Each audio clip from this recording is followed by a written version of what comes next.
Let me bring in Senator Thune, and let's talk about this issue of the pollution, because the argument against the pipeline is that the kind of Canadian crude we're talking about here, oil from tar sands, creates 17% more greenhouse gases than typical oil, and at full capacity the pipeline would create as much carbon pollution as 5 million new cars on the road.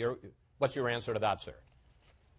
Well, in 2011, Chris, what the State Department said is that the oil coming out of Canada would replace the same type of oil that's coming in from Venezuela. And remember, Canada's going to produce this oil. It's just a question of whether we're going to benefit from it or the Chinese are going to benefit from it. And you add to that the fact that the light sweet crude oil coming out of the Bakken in North Dakota, 100,000 barrels of that can go in the pipeline on a daily basis, which takes pressure off an already stressed rail system that's making it more difficult for people and producers in my part of the country to get their agricultural commodities to the marketplace. It isn't a question of whether or not this is going to get done. It's going to get done. The Canadians are going to produce the oil. The only question is whether or not America is going to benefit from it, and we're going to get the jobs that come with it, and whether we're going to replace the oil, the same type of oil that's coming in from Venezuela, which is what the State Department said this project would do. All right, let's talk about the other big development this week. We actually dispute that. If I may, because we need to move along. I know we could continue this debate for a long time. But just put me on record as disputing the facts there, because I don't think Senator Thune was accurate. You are duly noted as disputing the facts, Senator Whitehead. The President also announced a climate deal with China this week, and let's take a look at that. The U.S. would emit 26 to 28% less carbon in 2025 than it did in 2005. China agrees to cap its carbon emissions by 2030 when it says 20% of its energy will come from clean sources. Here's how Senate Republican leader Mitch McConnell reacted to this deal. As I read the agreement, requires the Chinese to do nothing at all for 16 years. While these carbon emission regulations are creating havoc in my state and other states around the country. Senator Whitehouse, aren't we, in the terms of this deal, committed to doing, just as McConnell says, a lot more than the Chinese? In order to reach that 2030 target, the Chinese are going to have to build a clean energy portfolio that is as big as the entire U.S. energy fleet.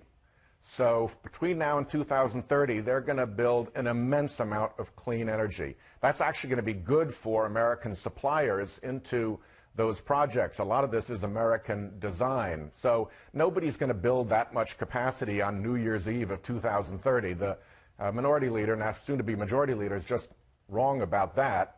And in terms of the havoc that the so-called regulations of all of this are claimed to create by the minority leader, you know, in Rhode Island, we're seeing the havoc from the carbon pollution.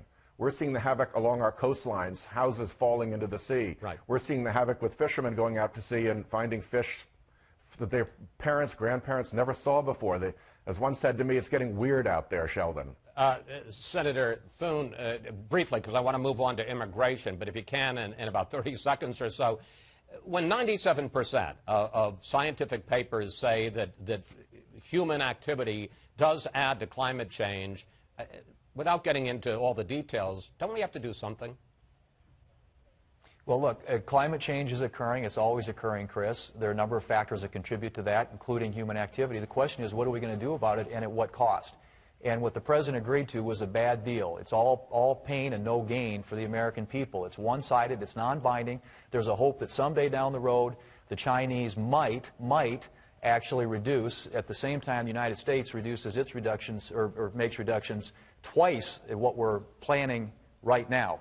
And what that means is a 90% increase in utility rates for people, low-income people in places like South Dakota.